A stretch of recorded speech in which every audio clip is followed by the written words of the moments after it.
A boy suddenly wakes up after sleeping for 365 days. He's immediately surrounded by a bunch of strangers. Two young punks even want him to call them brother. Later he slowly realizes he used to be an office worker. After a sudden car accident, his soul enters a 5-year-old boy named Jerry. He's the youngest son of Count and Countess. He's got an older adult brother named Ayat, and twin brothers, who just babble all day. Now as Jerry, he's got a system tangle. The system shows he's got a super frail body, but he can awaken magic when he reaches a certain age. Right now, if his brothers nag him even a little, he'll black out from too much stress. After fainting too many times, Jerry sets his stress sensitivity to the lowest level. Sure enough, he feels way better. But just as he's about to fall asleep, the system suddenly alerts him someone. Before Jerry can react, a young man on horseback rides into the courtyard. It's his older brother, Ayat from the academy. Seeing Jerry finally awake, he pulls him into a hut. The system then tells him he needs to win over his 3 brothers. All tasks are based on their affection levels. Right now, all 3 targets have eating affection. But more people means his brothers show him different kinds of love every day. But this isn't what Jerry, raised with 18 years of traditional values, likes. So Ayat suggests they go to a bookstore to broaden Jerry's knowledge. But Jerry is thrilled to hear he can go out. What he really cares about is getting to see the unusual fairy tale books in this magic world. After reading, Jerry walks onto an unfamiliar street. This magical world feels like stepping into a movie. Suddenly someone drops a mysterious sack as they pass it, but the cloaked figure doesn't notice. But Jerry picks up the sack and runs to the person. They're completely covered up. All he sees are crimson red eyes. They snatch the sack from Jerry's hand and immediately disappear into the crowd. Before he knows it, Jerry's been in this world for 2.5 years. His relationship with Ayat keeps getting better. Even though he's got the mind of a 20-something, he still has to act like a 5-year-old every day. Of course, he's still most interested in magic. He looks forward to his 7th birthday so he can unlock his magic power. After the last outing, the system shows a new target. Jerry figures that person must be a girl. One day Jerry's walking around the garden trying to boost his stamina. He notices the Count talking with a strange man. They're too far away to see his face clearly, but just that profile with beautiful hair and those blood-red eyes make Jerry break out in a cold sweat from a distance. When his father notices, he introduces Jerry to the red-eyed Hills. Before his father finishes, Hills cuts him off. Jerry still greets him with a smile, but inside he's thinking how rude it is to interrupt people. But then Hills immediately apologizes to Jerry. Jerry's totally confused since that was just a thought. Can this red-eyed long-haired guy read minds? A boy with an 18-year-old brain in a year-old body. Because this red-eyed man who can read minds just lightly pats Jerry on the head. Then suddenly he feels completely energized. Then Count father tells him Hills is the court magician. And this weekend he and his twin brothers are going to meet the crown prince. So it's time to go to the palace. When Jerry wakes up, he's comfortably lying in Hills' arms. They talk about magicians. Jerry says he's more interested in magic than Hills himself. Hills immediately says he's not being honest. He looks at Jerry with a mischievous smile. Then he flicks Jerry on the forehead. How can he develop a habit of lying from such a young? He asks if little Jerry is really unhappy with him. Jerry blurts out yes. Then realizes his mouth is out of his control. Of course, this is all Magician Hills is doing.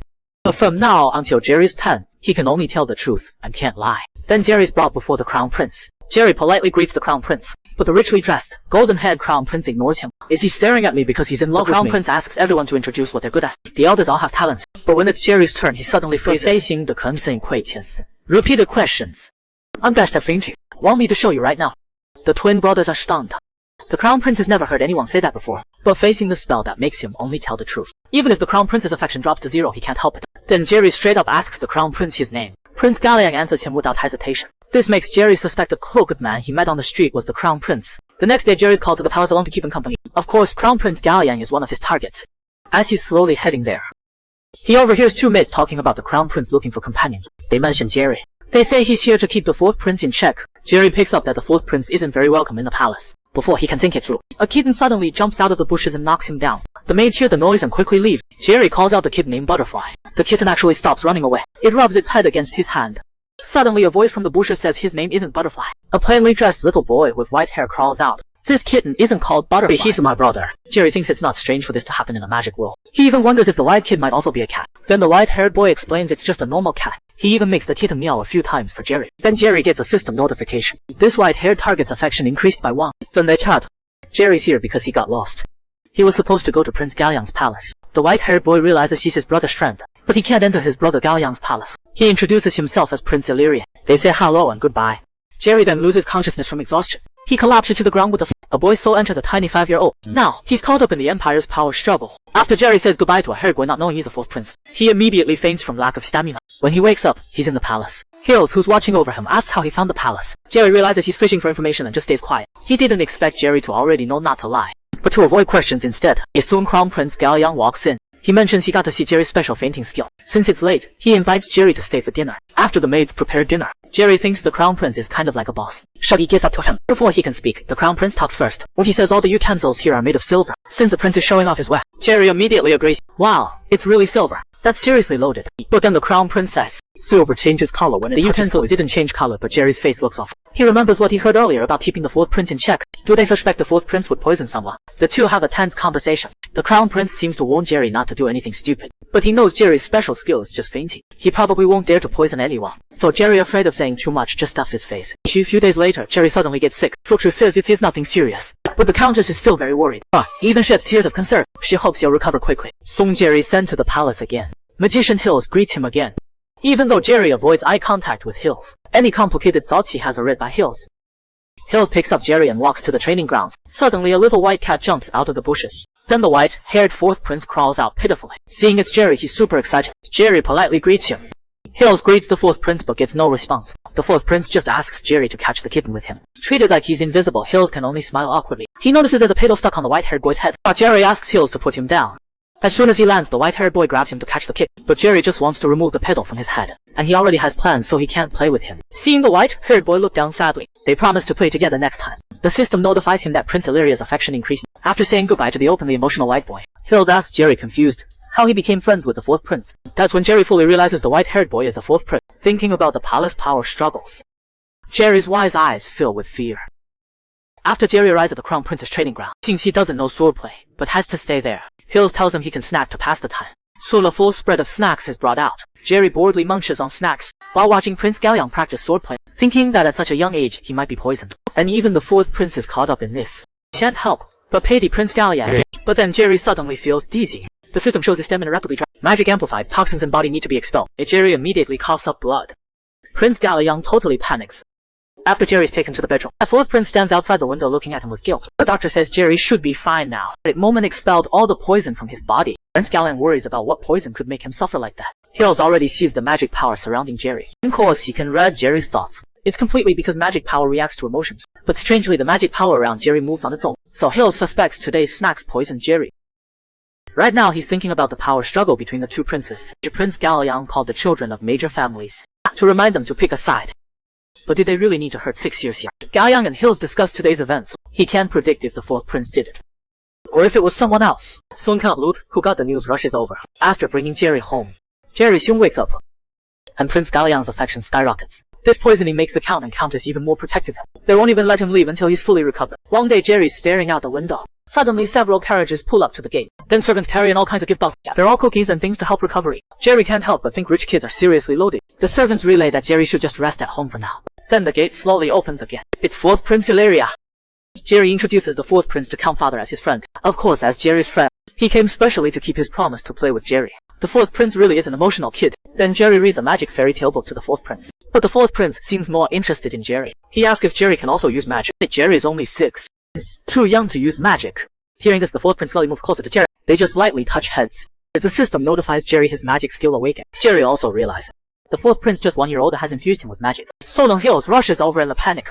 He senses the whole room is filled with Jerry's magic power. He knows the fourth prince must have forced a magic baptism on Jerry. You gotta admit, this white-haired fourth prince is something else. He just helped Jerry awaken magic early. Even the great magician Hills is just called an idiot to his face. Even though he's annoyed, he can't do anything about the fourth prince. Jerry was hoping to just chill at home during this time. But the system says he needs to accept Hills as his teacher. If the task fails, he'll be unconscious for a week. Though Jerry is worried, the fourth prince also asks Hills to teach Jerry magic. Before Jerry can think, the system task auto-accepts. Of course, as magician Hills, he already saw the magic power radiating from Jerry. He asks Jerry if he wants him as a teacher. To complete the task, Jerry wants to say yes, but because of his spell that prevents lying, he immediately answers no, not at all. They're both stunned. He can only blame his passive skill of truth. The system flashes a warning 10 seconds until mission failure, and the clock keeps ticking down. So Jerry tells him he really wants to learn from Hills. The countdown stops, but then Hills decides to mess with him again, says he's way too busy to teach Jerry. Jerry grabs his hand right away. I really want to learn magic from you. I'll even come find you at the palace. In the end, Hills can't resist. Jerry's big eyes full of curiosity win him over. But first he's gotta sleep at home for 7 nights, eat well and build up his stamina, while Jerry's determined to boost his strength. Back at the palace, Hills gets some gossip thrown his way about taking on some Count kid as his student. But he used to teach 2 princes magic before. Both of them quit though. When Hills clears his throat, the gossipers scatter real quick. Soon Jerry slept 7 nights and comes to Hills to learn magic. Hills puts a little something he carefully prepared on Jerry. Jerry suddenly feels energized, light as a feather. From now on, I'm your teacher. Finally, Jerry completes the mission to find a magic teacher. Hills begins Jerry's formal training. The fourth prince is relearning everything for one reason, just to stay close to Jerry. After all, he was once the most gifted magic student. He wants to help Jerry awaken more magical power right away. But Hills stops him just in time. Jerry's head is full of fantasies from those magic storybooks. He doesn't understand the word Hills is saying. But once Hills gives him some pointers, Jerry closes his eyes and feels the magic flowing through. Suddenly the fourth prince gets sleepy and crashes out. Jerry just keeps following Hills' instructions, but Jerry's stamina keeps dropping. But hard work pays off. Jerry's magic slowly increases. Then Hills says that's enough for today. He wants to take him for a walk, but after sitting for 30 minutes straight, Jerry's legs are totally numb. He's shaking all over and can't even stand up. So once again he ends up in Hills' arms to get around. Once Jerry gets the basics of magic down, harvest season arrives. Jerry's about to face a new mission. He tries to help pick up something the guy dropped, but the crown prince accuses him of being a thief. Angry Jerry chases after him and kicks him in the leg. Jerry's bored out of his mind. He's looking for something to do, but soon the system gives him a new task. Share the joy of harvest season with each target. If the mission fails, Jerry's stamina drops straight to 1. So Jerry drags his town father along, says he needs to buy some harvest gifts, holds out his little hand asking for 5 million. After buying gifts, Jerry wanders around aimlessly. Suddenly he notices 2 familiar. Both are wearing hooded cloaks. But Jerry recognizes the crown prince and Hills right away. When they get up to leave, they drop a bag behind. Jerry walks over to check out what it is, and Hills clearly knows they dropped something. Just smirks and doesn't care. Walks off with Gao Yang. Jerry's confused. Isn't it theirs? He's about to open it to find the owner. The system shows Gao Yang's affection dropping. A hand grabs his shoulder from behind. It's Prince Gao Yang, who came back. Jerry, what are you doing? You're trying to steal. Falsely accused, Jerry gets mad instantly. But Hills saw everything and doesn't say a word. So Jerry hands the bag back to Gao Yang. But returning it doesn't give Jerry any thanks. Instead, Gao Yang mocks him and his affection drops even more. So Jerry tries to explain. He's shut down. And Hills standing there clearly laughs out loud. Watching Gao Yang and Hills just walk away. Accused of being a thief, Jerry can't hold back his anger anymore. He bolts after them. Before Gao Yang can react, Jerry kicks him in the shin, who twists his ankle and collapses to the ground. Jerry rants that he's not a thief, he just found it. And Hills totally saw everything. Jerry gets so worked up he brings up last year. He helped Gao Yang pick up a bag then too. Getting kicked for the first time actually wakes Gao Yang up. He quickly apologizes and thanks Jerry. Generous Jerry forgives Gao Yang. But he really lays into his teacher Hills for staying silent. Then he says goodbye to both of them and heads home. Jerry wraps gifts for each target. The Count and his wife already got their gifts. His brothers all received his gifts too. But there's one special gift for teacher Hills he doesn't want to give anymore. Unless he teaches him some really powerful magic later. Next day Jerry takes a carriage to the palace. The system shows his brother's affection is maxed out. He's not just bringing gifts for the targets. He's also got snacks the Countess prepared. But the snacks are only for the white-haired fourth prince. Little Jerry's pretty clever. Just 1 bottle of ink gets him Hills' secret magic formula. With harvest season here, Jerry hails a carriage to the palace. Right away he runs into his favorite fourth prince, gives him a cat teaser toy as a gift. The fourth prince's affection shoots up 10. It's the first time the fourth prince has seen one of these. He actually thinks Jerry can talk to cats. Then he gives teacher Hills ink as a gift. Of course, about what happened on the street yesterday, Jerry's still upset. But he hopes to trade this for some really powerful magic lessons from Hills. Hills shows him how to make something vanish instantly, then bring it back. Jerry's eyes go wide and he wants to learn it. Hills doesn't hold back and gives him the magic formula, but it looks like total gibberish. He learns spatial magic pretty quick, but it's advanced level magic. Just then the fourth prince pops out of the flower bushes. Turns out he made Jerry a flower crown in his sleep. Jerry feels a bit embarrassed wearing it, but seeing how seriously the fourth prince made of him, Jerry happily thanks the fourth prince. The fourth prince's affection goes up again. Then he pulls out cookies to share with the fourth prince. The fourth prince munches away happily. Then he asks Hills to deliver his gift to Gao Yang. But sneaky Hills refuses. So he's gotta deliver it himself. The fourth prince wants to come along, but he's scared to see his brother Gao Yang. Jerry figures it's because of the fight for the throne, but in all the time he's spent with the fourth prince, he's never shown any real dislike for Gao Yang. Plus Hills just plays dumb and won't say anything. So Jerry decides to bring the fourth prince with him. When they get to the training grounds, so Gao Yang's working hard on his drills. He asks why the fourth prince doesn't practice because he thought it was too hard and quit ages ago. The fourth prince notices Jerry seems to really like Sorrel Dinga Yang, and his gift was just a cat toy. He feels a little bummed. Jerry notices the fourth prince looks unhappy, tells him it's not just a cat toy. All the cookies are for him alone too. The fourth prince cheers up again after hearing that. Moments later Gao Yang finally finishes practice. Jerry reluctantly hands him the gift. Gao Yang feels awkward about the whole misunderstanding with Jerry before. But getting a gift from Jerry makes him break into a huge smile. A prince as pure as him. Just quietly watching fireworks with Jerry. His affection shoots right up and Jerry's thrilled. It's harvest season, time to exchange gifts. Crown Prince Gao Yang's super happy to get Jerry's gift. But thinking about that little argument earlier, he feels ashamed. Or Jerry's cursed to only tell the truth. Can't help but say, he's still hung up on being called a thief. Xiao Yang wants to make it up to him. Invites him to go boating on the palace's biggest lotus pond. Jerry didn't expect him to ask him out so soon. It's because of harvest season. Next day his eldest brother comes home to see him. Ice hasn't been home in forever and Jerry acts annoyed. So he pulls out a special festival gift to cheer Jerry up. But then Jerry's twin brothers show up. Say there's no way he's keeping Jerry to himself. Though they brought tons of festival gifts too, pockets full of goodies. Jerry's so excited he digs right in. Next day he's got a bad stomachache, totally wipes Jerry out. To save energy for the boat ride, he stays in bed reading. Then the white-haired fourth prince pops up at his house. He snuck out of the palace all by himself. Jerry's focused on prepping for tomorrow's boat trip, but the fourth prince came specifically to take him out. Jerry's supposed to be resting, and he's caught off guard. But seeing how excited the fourth prince is, Harry grits his teeth and agrees to go out. So they bring a servant and head to the busy market. There he sees all the snacks and toys his brothers bought him. Beautiful magical flower showers. Jerry knows for sure. It's all Master Hills' work. Thinking about how exhausted Hills must be makes Jerry super happy. Then Jerry buys fortune cookies that predict tomorrow's luck. The fourth prince wants to swallow his whole. Jerry stops him just in time. You're supposed to crack it open first and read the fortune. The fourth prince opens his cookie. It says be patient with everything. And Jerry cracks his open. There are two huge red words, be careful. Jerry's eyes glaze over, totally freaked out. He doesn't want the fourth prince to see. Crumples the paper and tosses it away. But the curious fourth prince won't let it go. See, before it gets too far, he uses magic to snag the paper. They keep walking. Festival's evening fireworks show starts. He stopped to watch. And the system shows the fourth prince's affection skyrocketing. The fourth prince really is that sweet and simple. So watching fireworks boosts his affection. That puts Jerry in a better mood. He even forgets about the bad fortune for tomorrow. The boy tries to grab his hat blown away by the wind, but he falls into the lotus pond. Not long after, Jerry gets alert. The lotus pond he fell into dried up overnight.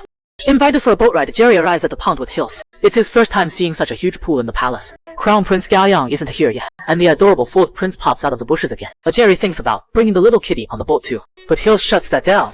A bit later, Gaoyang shows up all decked out. Seeing how dressed up he is, Jerry knows he's here for a date. Gaoyang knows it'll be chilly on the water, so he takes off his hat and gives it to Jerry. Gaoyang hops onto the boat, reaches out to help Jerry. Jerry's worried about the fourth prince's feel, bites into Hills, and begs him to carry him on. The boat glides forward smoothly even without oars. Jerry realizes Hills is using magic to move her. Then, Hills dips his hand in the water, just flicks it gently toward the sky. Colorful bubbles appear instantly. Jerry's so amazed he wants to learn that spell right now. But Hills teases him playfully.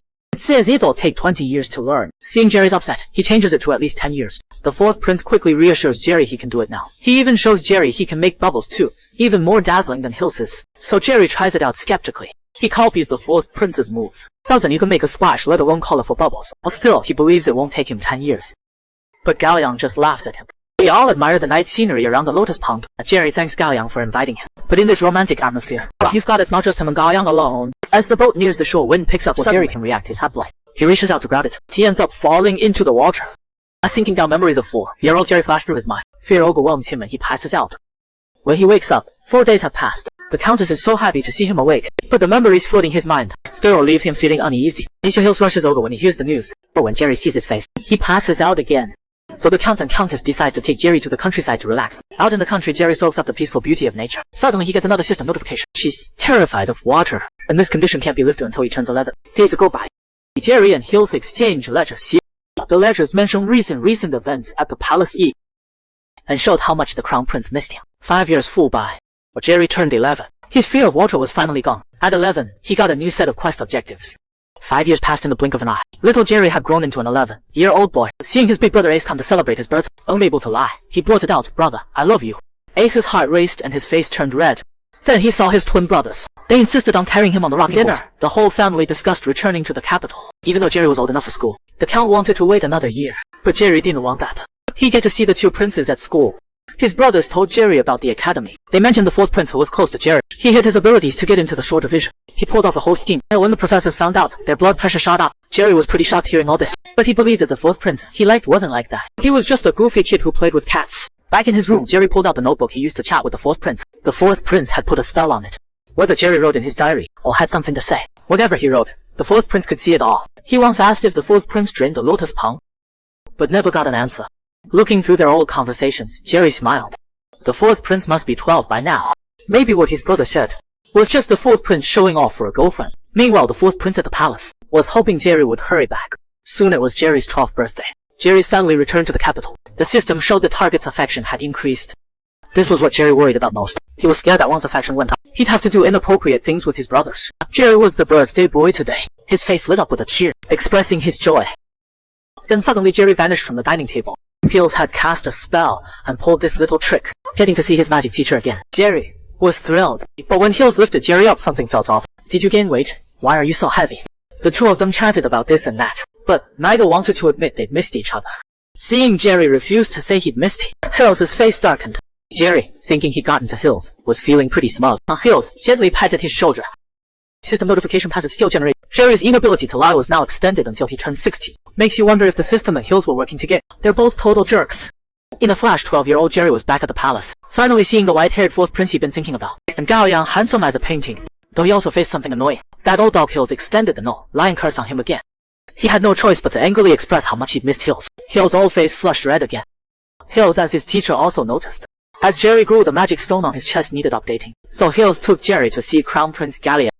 But Jerry just wanted to see the fourth prince. Suddenly he heard a bell sound. Jerry thought the fourth prince was nearby, but he told him about coming back today and got no response. Jerry figured it was just his imagination. Little did he know the fourth prince was hiding behind a tree watching them. Soon they met Gallian. Gallian looked noble and handsome, and had grown quite a bit taller. Jerry started thinking about the fourth prince again. He must have grown more handsome too.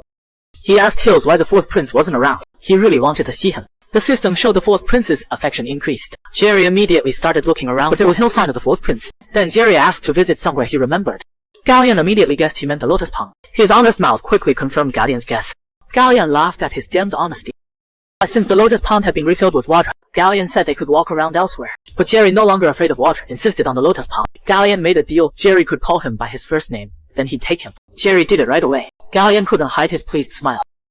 All the three of them headed to Lotus Pond. When they arrived, they saw something shocking. The pond that had been full of water was dry again. Jerry immediately realized the fourth prince must have drained the water. That's why his affection kept rising. The fourth prince had to be nearby. Suddenly the bell rang again. Jerry got super excited. A little white cat jumped out of the bushes. He ran up calling the fourth prince's name. Little kitty, you're the fourth prince, right? Come down. He asked the white cat if it drained the pond too. The other two looked stunned. Hills reminded him the cat wasn't the fourth prince. Before Jerry could react, the white cat leaped down from the tree. Jerry stumbled and fell into the bushes behind him. He vanished from Gallian's sight. Even Hills couldn't see him. The fourth prince hiding behind the tree had done all this. Jerry kept calling for the fourth prince to come out, but the fourth prince wouldn't show himself. He was afraid of making Jerry sick again. Jerry told him how much he'd changed over the years. They wouldn't have to wait across vast distances anymore. But Jerry reached out to pull the fourth prince from behind the tree. After 6 years, they were finally together again. The fourth prince still had some childish features, but he'd grown taller and more handsome. Seeing Jerry again, the fourth prince blushed and couldn't speak. The system kept pinging with his rising affection. But when Jerry said Hills and the others were worried looking for him, the fourth prince just waved his little hand, just as Hills noticed them. The fourth prince made himself disappear from their view. He'd grown taller and handsomer, but kept some innocent charm. Seeing Jerry, his face turned red. He stared at Jerry shyly without saying a word. They could have had a good catch-up. But because of that old dog Hills, the fourth prince had to end their brief reunion. Then the old dog took Jerry home.